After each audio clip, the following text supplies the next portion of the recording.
Hello students, in this video we are going to discuss Cbse class 10 maths chapter 10 circles. This will be the third conceptual video for this chapter children, and in this we are going to discuss small concept and then we'll get into the theorem 10.2 in your NCERT maths textbook. So we are going to learn about the number of tangents from a point on a circle.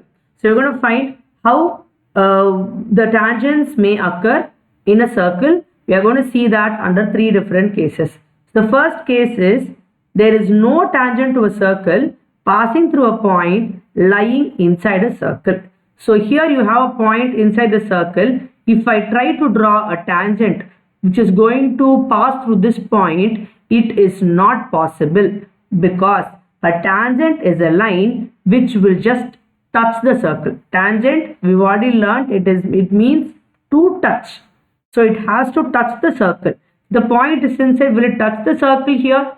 No, it cannot. So what is the line which you are getting here? You can only get a secant. You can never get a tangent. So this is not possible. So under what condition you cannot draw a tangent? When you try to draw through a point lying inside a circle, you cannot get a tangent. The case 2 is, if you want to draw a tangent through one point on circle, okay, if you want to try joining this point, we've already discussed previously also children, so it's just a extension of the previous video.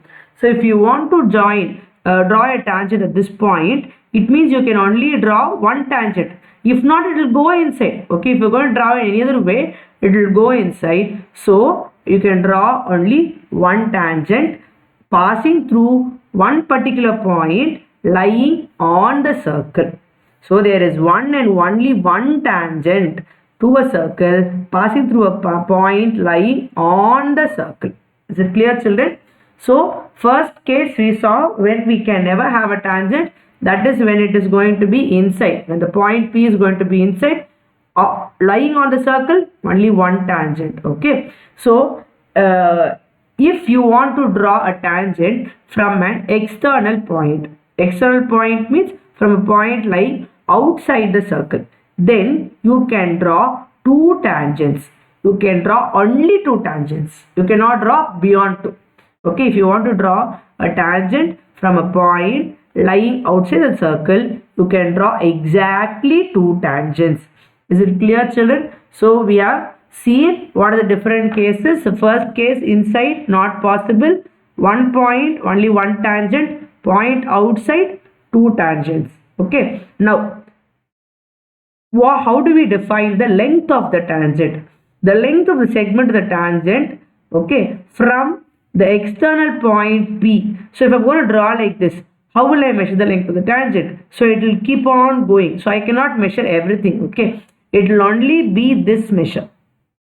Only this will be called as the length of the tangent. So from external point P till the point of contact, only this measurement will give you the length of the tangent.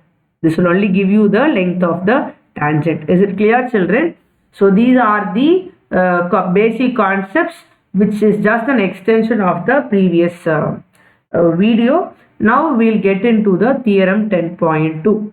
The theorem 10.2 says that the lengths of the tangents drawn from an external point to a circle are equal. From an external point, how many tangents can we draw? We can draw exactly two tangents. Okay, what do you mean by the length of the tangent? From this point to the point of contact. So what is the length of the tangent here? PQ. Here it will be PR. So they are telling that this PQ is equal to PR. PQ is equal to PR. So this is what we need to prove. So we are required to prove that PQ is equal to PR. Now we already know that OQ and OR are the radius. Okay. So OQ is equal to OR, and this point OP is going to be common. Okay, look at it carefully, children. This point OP is going to be common. So from this we are able to decipher certain things that we'll see now. So first we got PQ is equal to PR and then OQ is equal to OR. Now OP is common. So now if you are going to try checking out these two triangles, we can say that in these two triangles, we can say that OQ is equal to OR and OP is common. We have one more hidden data. What is the hidden data? The angle made by the tangent with the radius is always 90 degree. It is always 90 degree. So what is the rule we are able to get here? We have ORP. So in that case, this is 90 degree. Okay. And then you have this OR. So I'll draw the next diagram here, children. Now it is going to be OQP. So this is also 90 degree. The right angle is equal. And then the hypotenuse is OP, that is equal. And one side, that is OR, is equal to OQ. So in that case, we are able to prove with the RHS congruency. So by the RHS congruency, we are able to prove that these two triangles are congruent. When these two triangles are congruent, the corresponding parts of congruent triangles are all equal. Yes. So PR is equal to PQ. See here, children, are we able to prove this? Yes. So we are able to prove that PQ and PR are equal. That means the lengths of the tangents drawn from an external point to a circle are equal. Thus we have proved this theorem 10.2. Hope it is clear, children. We'll do a quick recap. So what are we given here? So we are given, so when we look at the number of tangents from a point on a circle, we get three cases here. So first case says that there is no tangent when we have a point lying inside the circle. There is only one tangent when we have a tangent which is passing through a point lying on the circle. The third case is when you have a point lying outside the circle. From that we'll be able to draw exactly two tangents. Is it clear, children? So these are different cases from which we can understand the number of tangents from a point on a circle. And the next concept is the length of the tangents drawn from an external point to a circle are equal. So from the external point, if we try to draw, we'll be able to say that this PQ is equal to PR.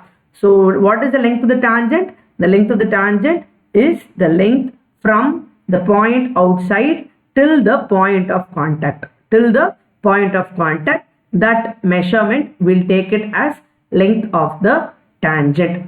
So hope you understood this, children. We can also solve the theorem by using the Pythagoras theorem also. I want you to try it, and you should also know one more concept, that angle OPQ will always be equal to angle OQR because it is a bisector. Also, as per the proof, we got that triangle OPQ is equal to OPR. So with that also we'll be able to say that these two angles are equal. Hope you understood this, children. So we are done with theorem 10.2 and we'll start with the example questions from the upcoming video. If you have any doubts, please get back to the video and try to understand, children. See you again with the next question in the upcoming video, children. Thank you, children.